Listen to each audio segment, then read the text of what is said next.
Secretary, great to sit down with you. Thank you so much. I want to ask you, first of all, about this piece of news that we saw that Russian President Vladimir Putin is going to travel to North Korea for a 2-day visit. And a Kremlin aide has been quoted as saying that the visit would include a partnership agreement which would need to include security issues. What do you make of this?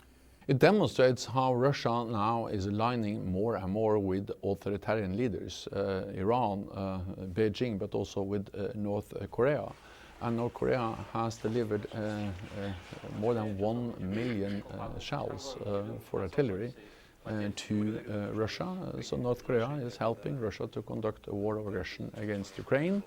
And in return, Russia is delivering technology for their missile and nuclear programs. Will there be a specific NATO response to whatever this agreement looks like? Well, our response has been clear all the way, that this just shows how dependent Russia now is on other authoritarian powers, but also how Russia is violating UN Security Council agreements on not supporting North Korea's missile and nuclear programs. So it shows that security is not regional. What happens in Ukraine, in Europe, matters for Asia, and what happens in Asia matters for Europe. On that, you spoke to the Telegraph over the weekend about NATO's nuclear posture. I know that it hasn't broadly changed, but you did say it's important to, quote, communicate the direct message that we, of course, are a nuclear alliance. Is there a specific threat here that you were referring to that you believe NATO needs to counter? No, this is a general message that NATO remains a nuclear alliance. That's our ultimate deterrence. The purpose of NATO is not to fight the war. The purpose of NATO is to prevent the war, to ensure that any potential adversary knows that an attack on NATO will trigger a response from the whole alliance, and therefore we need also the ultimate security guarantees that the nuclear weapons provide. Regardless of Kremlin, the spokesperson Dmitry Peskov said your words were, quote, nothing else but an escalation. What's your response? Well, this is nothing new. NATO has had a nuclear deterrent since we were founded, this is, we are transparent about this, so there are no changes. This is so it's not an escalation? Not at all. It's Russia that is escalating by partly having a lot of dangerous nuclear rhetoric, but also by actually threatening to use nuclear weapons in Ukraine. Nuclear weapons shall never be used, and a nuclear war shall never be fought and can never be won, and that has to be fully understood in Moscow. I want to ask you about something you mentioned in your comments today. You said allies need to impose a cost on China unless its support for Russia stops. What do you think that cost should look like? Well, that's a bit too early to say, but the reality is that China is trying to get it both ways. China is propping up the Russian war economy. They are sharing a lot of technologies, microelectronics, which are key for Russia to build missiles, weapons they use against Ukraine. But at the same time, China tries to maintain normal economic relationships with European NATO allies. So you think there should be sanctions, perhaps? At some stage, we should consider some kind of economic cost if China doesn't change their behavior, because now China is the main supporter of Russia's war effort, war of aggression against Ukraine, the biggest war in Europe since the Second World War, and at the same time they try to have a normal relationship with European allies, and this cannot work in the long run. A quick follow-up on that. Have you spoke to NATO member states about possible sanctions, what that cost could look like? Well, this is an ongoing conversation among NATO allies on how to deal with the security consequences of the fact that China is propping up Russia's war effort in Ukraine. It's not for NATO to make decisions on sanctions, as that's for individual allies, the European Union, US, but of course the discussion about what are the consequences for China if they continue to provide support, that's something that goes on among NATO allies. Another point of news from NATO. On Friday, NATO agreed to play a bigger role in coordinating weapons deliveries, and you said it would put, quote, our support for Ukraine on a firmer footing for years to come.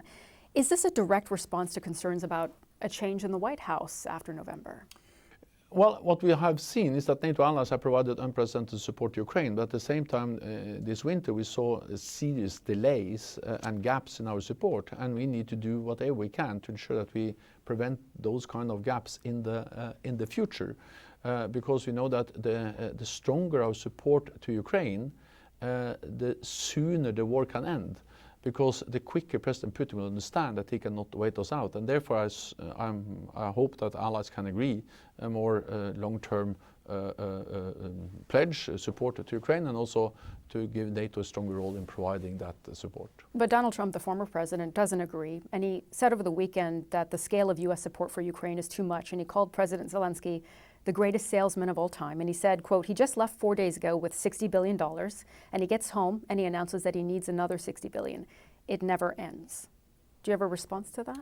Well, I strongly believe that it will not be in the security interest of the United States if President Putin wins in Ukraine, because that will send a message to him, but also to President Xi, that when they violate international law, when they invade another country, they get what they want. So this is not only about Ukraine, it's also about sending a message to President Xi that he should not use military force against Taiwan or in any way in the Asia Pacific.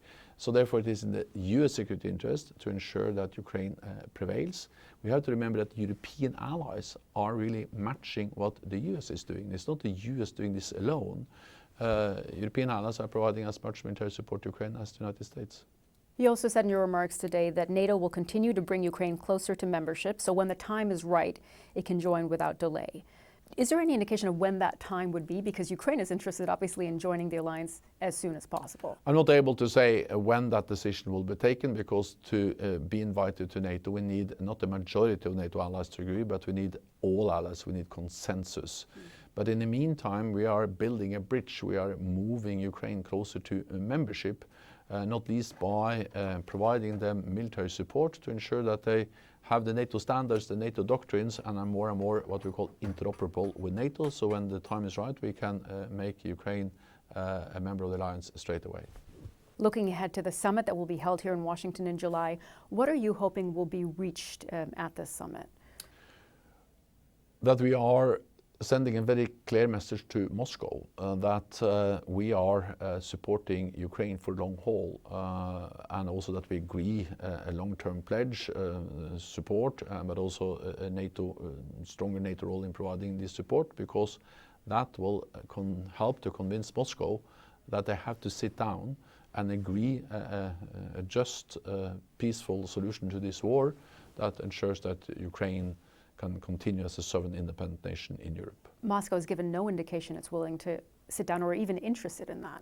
No, and that's the problem, because Moscow believes that if they just wait a year or two, then they will wait us out, and then they will get what they want. We need to convey to them that they cannot wait us out. We have to convey a very long-term commitment, and by conveying a long-term commitment to Ukraine, that can help to end this war soon. So the paradox is, the longer we can commit, the stronger our support to Ukraine, the sooner we can have an end to the war. Mr. Secretary, thank you so much for the conversation. Thanks so much for having me.